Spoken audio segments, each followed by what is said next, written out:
y los barrios altos, en donde hay personas acusadas por graves violaciones a los derechos humanos. Y en consecuencia, el tema, sostiene, va a perjudicar la tarea que la Corte ha asumido ya desde hace mucho tiempo respecto de este caso. Vamos a escuchar la opinión del doctor Víctor García Toma, cuya presencia en RPP saludo y agradezco. Gracias, Fernando. Gusto en saludarlo. Bueno, explíqueme, en primer lugar, ¿es constitucional votar una ley de amnistía que amnistíe procesos y condenas por graves violaciones a los derechos humanos? La amnistía es una prerrogativa que, digamos, se instaura en las monarquías absolutas y luego pasa a las repúblicas. Fundamentalmente se dan las amnistías en dos circunstancias: cuando se considera que han habido casos, digamos, arbitrarios, injustos, que no han tenido el debido tamiz jurisdiccional, o como un mecanismo de conciliación y de reencuentro entre partes encontradas al interior de un Estado. Ejemplos, digamos, emblemáticos de amnistías bien aceptadas en general es la española, que permitió la transición después de una larga dictadura de Franco, y sobre todo el caso de Sudáfrica, ¿no? Así es. Donde la mayoría vivió bajo un régimen racista de apartheid y se pusieron de acuerdo para... En efecto, incluso las amnistías del 45 y del 56, dado que en el Perú en esos momentos vivía una dictadura, ¿no es cierto? Y obviamente el Poder Judicial estaba sometido, digamos, a los úcases del gobernante de turno, que no era un gobernante que hubiese surgido de las urnas. Se habla de la amnistía dada al fin del régimen de Odría, 8 años de dictadura militar, para comenzar un nuevo periodo. Así es. Se amnistió a los que Odría había hecho detener, eventualmente de una manera arbitraria. Arbitraria, ¿no? Y el 45, por lo que había sucedido con Benavides, Sánchez Cerro, ¿no? Prado en menor medida, ¿no? Y entre otras los apristas. Y comunistas. Y los comunistas. Y comunistas, de acuerdo. Sí. Muy bien. Más recientemente, ¿usted recuerda otras amnistías? Bueno, la de los ciudadanos que participaron en la marcha de los 4 suyos. Se consideró que el comportamiento ciudadano había estado dirigido a luchar por la restitución del sistema democrático, y si eventualmente se habían producido daños a la propiedad, etcétera, etcétera, obviamente ese bien jurídico era menor en realidad al bien que procuraban quienes participaron en esa marcha. ¿Es una amnistía que fue votada por el Congreso bajo la autoridad del presidente Paniagua o de Toledo? Me parece que fue Toledo. Sí, Toledo, o sea, sí, a partir del 2001. Así es. Y no el gobierno de transición. Así es. ¿Cuánta gente se beneficiaron de esa amnistía? No recuerdo, pero fue un poco más de un centenar. Sí, un poco más de un centenar de opositores al régimen de Fujimori y Montesinos. Que eran de distintas, bueno, ciudadanos que no tenían, digamos, una relación o vínculo con un partido político o de distintas posiciones partidarias, ¿no? Muy bien. Esta amnistía ha sido cuestionada en el plano interno y naturalmente las víctimas son las primeras que lo han hecho porque consideran que esta ley impediría que se sepa la verdad y que se facilite el hallazgo de cuerpos en algunos casos y la concesión de reparaciones civiles a las víctimas. Fernando, hubo un pronunciamiento de la Corte en relación a una autoamnistía que formuló el gobierno de Fujimori, y que eventualmente todos estamos de acuerdo, la Corte actuó correctamente, porque el gobierno en que se suscitan los hechos no puede ser el mismo que establezca un manto de olvido, ¿no es cierto?, sobre esa situación. Pero este no es el caso. Tampoco se da una amnistía en el marco de una dictadura. Esto se ha dado dentro del sistema democrático. Y el argumento para la amnistía entiendo que es razonable porque incluso se basa en la propia carta, en la Convención Americana de Derechos Humanos y en resoluciones de la Corte. En la Convención, como en la Constitución peruana, está el denominado derecho al plazo razonable. Y entonces hay procesados, militares, policías, en menor medida civiles, que tienen 35, miembros de 30, los comités de autodefensa. Sí, 35, 30, 25, 20 años, en donde sentados en el banquillo de los acusados no tienen condena. Podríamos decir, son sentenciados sin condena. Ahora, en parte esa demora está causada por la decisión que se tomó bajo el gobierno de Fujimori de hacer juicios en el fuero militar. esos juicios fueron anulados y hubo que comenzar nuevos juicios a la caída de Fujimori, ¿no? Sí, pero hay una sentencia de la Corte Interamericana, que es el caso Suárez Roseros versus Ecuador del año 97, es el caso de un narcotraficante, o de un supuesto narcotraficante, en la que la Corte Interamericana alude al tema del plazo razonable y dice que un Estado tiene la obligación y la competencia para investigar, procesar y eventualmente condenar o sentenciar, para ser más precisos, pero que ese plazo tiene que ser razonable y ellos lo han estimado en un poco más de 4 años. Entonces no hay relación. Primero hay que reconocer que en el Perú no hay sentencias en 4 años, ¿no? Pero tampoco se puede admitir que existan sentencias que tengan procesados que tengan que esperar pues 35, 30 o 25 años. ¿Por qué la demora en condiciones institucionales normales?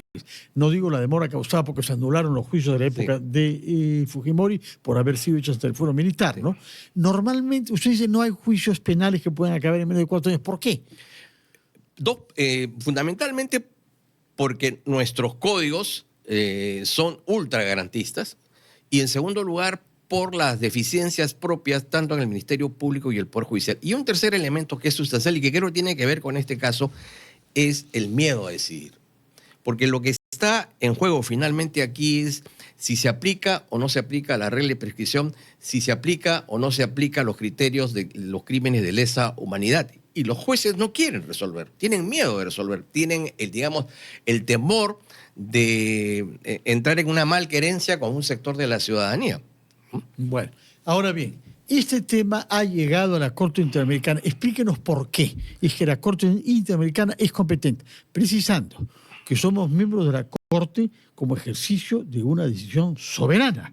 Nadie nos ha obligado. Nosotros hemos firmado en un tratado internacional que tiene valor constitucional en nuestro país para ser miembros y someternos a la jurisprudencia de ese tribunal.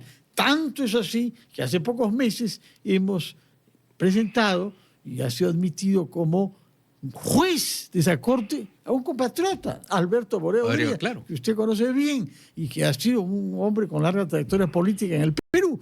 Hay un juez peruano de esa corte. Es decir, somos de tal manera miembros que uno de los jueces es compatriota. Explíquenos, por favor, bajo qué condiciones es que la Corte tiene o no derecho a pronunciarse sobre una ley en curso. Es cierto que no ha sido todavía promulgada, pero está claro el tenor: liberar a gentes condenadas o procesadas, algunos condenados, o procesados. Procesados son sin duda víctimas de una falta de respeto al plazo razonable, sí. Pero los condenados no, están condenados. Ahí, en relación a la ley, yo hago 2 atingencias. La primera es de quienes no están en el proceso. Entonces, no se le puede aplicar la regla del plazo razonable cuando nunca se presentaron al proceso. No es el caso de prófugos. De los prófugos, ¿no? Pero hay cientos de policías militares y civiles que, digamos, han respetado el marco procesal y se han presentado, ¿no? Pero el Estado no ha cumplido con su deber de sentenciarlos. Y el otro caso es el de los condenados. Si están condenados es porque la justicia peruana ha encontrado responsabilidad. Ahora, se ha aplicado para ellos una ley en la que habla que el condenado que tiene más de 70 puede obtener la libertad. Sin embargo, el ciudadano, digamos, la persona que no ha sido partícipe de estos hechos, digamos, en un caso común, la regla sube a 80. Entonces, evidentemente hay una infracción al principio de igualdad, porque para unos 80 y para otros 70, ¿no? O sea, ahí hay un problema en la ley. Pero en el marco general, no es cierta la interpretación de que aquí lo que se busca es la impunidad. Prueba de ello es que las personas se han apersonado al proceso y han colaborado para que el Estado dicte su veredicto. Entonces, no, el argumento central se cae. Pero en relación a su pregunta, hago un juicio de valor. En este caso, positivo a la Corte, aunque no concordante con la posición en relación a este caso. Ingresamos al sistema interamericano a finales de los años 70, como lo hicieron muchos otros países, porque habíamos sido testigos de las dictaduras de izquierda y de derecha que habían violentado de manera, digamos, Más de derecha en esa época, Sí, de bueno, izquierda, no recuerdo mucho. pero- Un cierto periodo en Bolivia, alguna sí. vez, un año, pero las Sí. dictaduras son sobre todo el Bueno, Cóndor, y ¿no? también en Brasil, ¿no es cierto? En Brasil y en Bolivia han habido dictaduras de izquierda, breves, militares, ¿no? Pero más allá, eran dictaduras. Lo segundo es que había la necesidad de fortalecer el sistema democrático. Eh, el sistema ha demostrado sus bondades porque el inicio de la caída de la dictadura de Fujimori, yo entiendo, tiene como elemento de partida la sentencia de la Corte en la que se restituye a los 3 magistrados del Tribunal Constitucional que, dándole cara a la dictadura, le dijeron es inconstitucional, es Aguirre, inaplicable. Roca, Sí, Rey, Terry y y Delia Delia Reboreo, Reboreo, ¿no? sí. Entonces, ha sido efectivo. Fue, digamos, justiciera con el caso de Alan García, que le permitió regresar al país y luego Postular y casi ser elegido presidente en el año 2001, pasó la segunda vuelta, porque estaba inhabilitado por el Congreso, ¿no? Así es.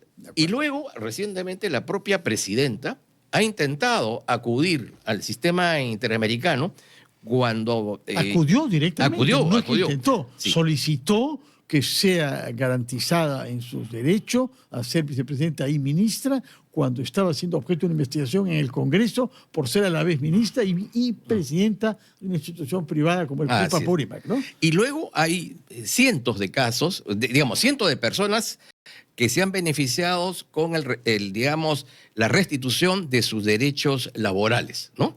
Entonces, yo creo que se justifica la existencia de la Corte y nuestra presencia en ella por los principios y valores que ella defiende. Sin embargo, hay que reconocer que en los últimos años la Corte ha sido tomada, captada desde una perspectiva claramente ideológica y en muchos casos, en ese contexto, se han producido actos que no están dentro del marco de la Convención y tienen que ver, por ejemplo, con lo que estamos viendo. El Perú firmó el tratado y se ha comprometido a cumplirlo, pero ese tratado no habla de reglas de seguimiento, no habla de reglas de evaluación del cumplimiento. En segundo lugar, no hay medidas cautelares. Entonces, son actos que están fuera del marco de las competencias. Más aún, esta decisión es claramente extraña porque la Corte Interamericana es un órgano jurisdiccional subsidiario y residual. Solo cuando por defecto de la, digamos, justicia interna no se ha respetado, no se ha conseguido la restitución o cese de la amenaza de un derecho fundamental, esta actúa. Estamos hablando de una ley que no está promulgada, que puede ser observada. Estamos hablando de una ley que en caso de ser promulgada puede ser objeto de una demanda de inconstitucionalidad o incluso hasta de una aplicación de una acción de amparo. En consecuencia, no está expedita la vía. Y se alude como elemento de justificación de supervisión a una sentencia del año 2001 que ha sido cumplida y ejecutada en todos sus términos, porque los responsables de los casos La Cantuta y Barrios Altos han sido investigados, procesados y condenados. Y el Estado ha dado cumplimiento a las reparaciones morales y económicas. ¿Todas las reparaciones? Bueno, digamos, no le puedo decir si hicieron todas, pero digamos, en lo central eso se ha cumplido. Y este no es, digamos, el elemento de aquí de observación. Entonces, la participación de la Corte en este caso, evidentemente es al margen de la propia convención, sí afecta la soberanía nacional y evidentemente ningunea a las propias autoridades jurisdiccionales peruanas que están en la actitud de poder, de ser el caso, restituir o hacer cesar las amenazas si es que éstas existieran, ¿no? Ahora, de hecho, si se detienen los procesos, las víctimas no van a poder saber en dónde están enterrados los cuerpos de sus parientes, por una parte, y no van a ser reparadas. Perdón, pero digamos, el elemento central aquí es el de que la ley de amnistía promueve la impunidad. Y estamos hablando que el grueso de los supuestos beneficiados o de los presuntos beneficiados, estas personas se han apersonado al proceso y han estado a la espera de que el Estado dicta una sentencia absolutoria condenatoria hace 35, 30, 25 o 20 años. Eso evidentemente implica que hay personas que tienen el estigma de que han cometido graves delitos han perdido en muchos casos la posibilidad del ascenso, la promoción en sus carreras y han tenido una serie de problemas de orden social, porque evidentemente esto genera distanciamientos. Mucho menos que las víctimas, ¿no? Pero las personas que están siendo procesadas también tienen derechos humanos y tienen el derecho a de que el Estado las proteja, ¿no? De acuerdo. De manera que lo que piensa usted no parece estar en sintonía con lo que algunas autoridades de este gobierno han dicho. Uno, de que la Corte ha dado una opinión y que está haciendo militantismo. No veo que usted haga esos reproches. Tampoco ha enfatizado tanto en el tema soberanía. Sí, lo acabo de decir. Sí, ha dicho, sí. Pero no es el énfasis que otros han puesto. Y ha recordado, yo quisiera que me explique eso, que la señora Boluarte, que ha hecho críticas muy frontales a la Corte, ella misma acudió a la Corte, como ha recordado usted, el año 2002. ¿Cómo se explica eso? Sí. O sea, que la Corte sí vale cuando puede beneficiar a ella, pero no vale cuando hace lo que cree necesario para afirmar valores universales. Yo creo que aquí el gobierno tiene dos caras. La primera cara con la que yo comparto, o la primera posición con la que yo comparto, es el de formular con firmeza un acto de rechazo a la intromisión de un asunto que en estos momentos no puede ser competencia de la Corte. Lo segundo es que de alguna manera se ya viene insinuando que el paso siguiente es la salida del sistema interamericano, lo cual me parecería, en primer lugar, una gran torpeza en función al tema de los derechos fundamentales. Imaginémonos, por ejemplo, de que Castillo hubiese triunfado con su autogolpe. ¿Cómo quedamos en la defensa de los derechos fundamentales? ¿Quién? Desprotegidos. Desprotegidos. Ahora, además, aún si nos retiráramos, eso no se puede concretar sino un año después. De manera que ese tema seguiría pendiente. O sea, no resuelve el problema. Claro. Y este no es, digamos, esta es una decisión de Estado que no puede ser, digamos, objeto del llamado populismo político o jurídico, ¿no? El tema de la pena de muerte, que son cosas para exaltar pasiones, pero en donde no se miden las cosas con racionalidad y con prudencia, que es lo que corresponde a los gobernantes, ¿no? Ahora, se ha programado para el mes de agosto una sesión que permita abordar este tema en presencia de jueces de la Corte, del Estado peruano y de representantes de las víctimas. Tengo entendido que es el 21 de agosto. ¿Qué debe hacer el Perú ante la convocatoria de esa sesión? Bueno, mantener su posición y recordar que en puridad ya existe un pronunciamiento en el Perú que no es un pronunciamiento político, sino es un pronunciamiento jurisdiccional. Y lo dio este tribunal constitucional, en el caso, en el expediente 210-2020, en el caso del indulto de Alberto Fujimori, en donde le dijo claramente a la Corte que su intervención, como en este caso, es impertinente y que en todo caso, si la Corte considera que el Estado peruano no está cumpliendo con sus compromisos pactados, cosa que esto no se ha producido, el camino no es ni la intimidación ni la amenaza, sino debe presentar directamente la queja o la denuncia ante la Asamblea General de la Organización de Estados Americanos. Ahora, tenemos a un representante, a un embajador ante la Corte, que es el ex primer ministro Gustavo Adriancén. No lo hemos escuchado, no sé si usted lo habrá escuchado, pero yo no he escuchado que haya él hecho declaraciones. No, digamos, el doctor Adriancén está en la ONU. ¿Quién está ante la Corte? Ante la Corte está, me parece, Carlos Hackenson. Carlos Hackenson. Sí. ¿Lo ha escuchado pronunciarse? ¿Es colega suyo? ¿Fue miembro de la y es un muy buen jurista. Sí. Es que no es prudente. Yo creo que esas cosas que hay que decirlas en la sesión. Él debe asistir el 21 de agosto. Él debe asistir, seguramente con los procuradores del Ministerio de Justicia, ¿no? Es una audiencia pública. Es una audiencia que puede pública. ser transmitida. Así Podremos ver entonces los argumentos de parte y otra de las víctimas, del señor Hackenson, representante del Perú, ante la Corte y ante la OEA en general. ¿No es? Es en general ante la OEA y la Corte, que forma parte de la OEA. Hablemos entonces de otro tema, habiendo conocido su opinión sobre este tema, que usted sabe que no todos comparten. Sí, por supuesto. Hay quienes creen que no es exacto que la Corte no tenga competencia en este caso. Pero, porque el tiempo corre, queremos conocer su opinión, aunque tenemos pocos minutos, sobre el caso Patricia Benavides y el ir y venir entre las instituciones que confunde a mucho, a muchos y que cansa a casi todos. ¿Cuál es la solución a este conflicto? El último de cuyos pasos es una decisión tomada para que se le restablezca en sus funciones de fiscal suprema.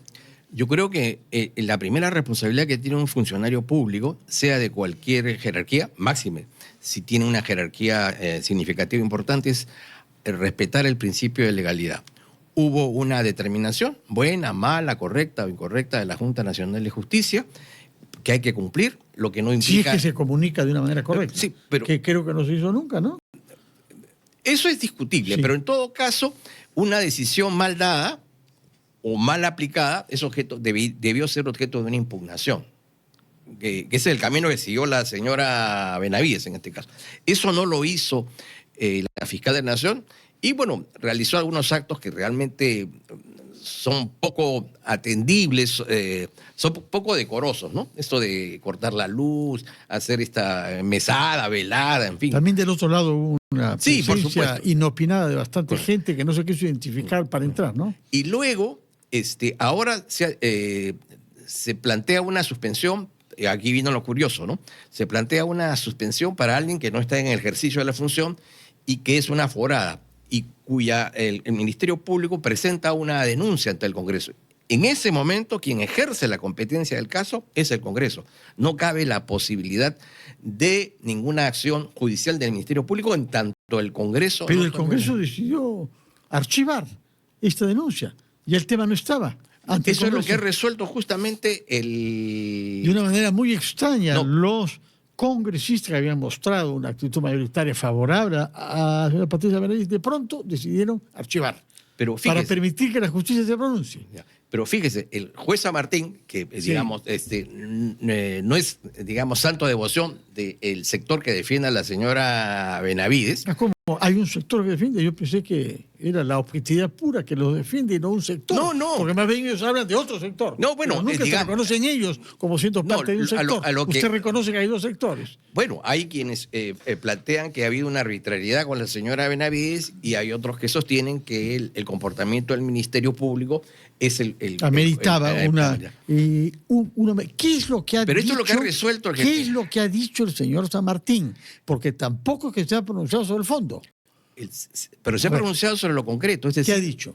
Ha señalado de que, en primer lugar, el Ministerio Público había perdido competencia sobre el caso, no cabía una solicitud de pronunciamiento por parte del Poder Judicial, y en segundo lugar, que el Congreso ha archivado la denuncia. Sí. En consecuencia, no cabe ninguna acción judicial por ahora. Con los elementos que tenemos actualmente. Sí. Eso no significa que la señora Benavides no pueda y deba ser investigada, pero siguiendo el debido proceso, respetando el principio de legalidad. De acuerdo. Entonces, ¿considera usted que el tema está resuelto? Y la prueba es que la señora Adele Espinosa ha considerado la posibilidad de buscarle alguna función como fiscal suprema, y sería la sexta fiscal suprema. Es lo que corresponde. Y fíjese que yo creo que el Ministerio Público debería reparar en sus actos, porque es la tercera vez que nos le enmiendan la plana, judicialmente hablando. Se la enmendaron con Tomás Galvez, se la enmendaron con Arce y ahora se la enmiendan con Benavides, ¿no? O sea, algo está pasando para que el sistema judicial, digamos, no tome en consideración, no considere correcta los actos funcionales del Ministerio Público. Bueno, la situación ahora es inapelable.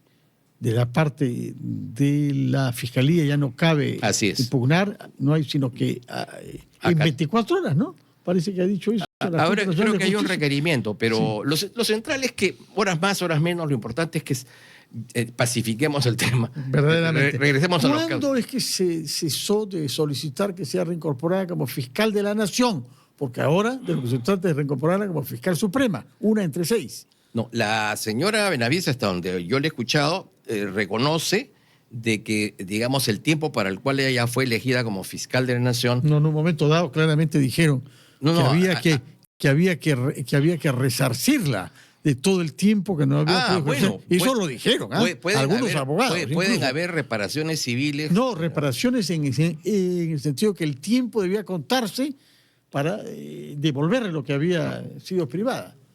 Esa es una discusión. Yo particularmente Ya no lo creo, dicen, ya no lo dicen, yo menos mal. particularmente creo que la posibilidad de que la señora Benavides regrese al cargo de fiscal de la Nación no es posible, pero sí le corresponde porque así lo ha dispuesto tanto la justicia administrativa como ahora la jurisdiccional, su retorno al Ministerio Público. Muy bien, doctor García Toma, muchísimas gracias por explicarnos cosas complicadas y darnos su punto de vista, su interpretación y su lectura de dos temas difíciles donde hay diversas como corresponde en una democracia, diversos sectores, como dice usted, o diversas corrientes. El primero, que es relativo a la ley de amnistía y el requerimiento hecho por la Corte Interamericana, y el segundo relativo a la situación de la ex fiscal de la Nación, la señora Patricia Benavides. Muchas gracias. No, gracias, que don Fernando. tenga un buen fin de semana. Muchas gracias, muy amable. Vamos a hacer una pausa y vamos a hablar de conflictos semejantes.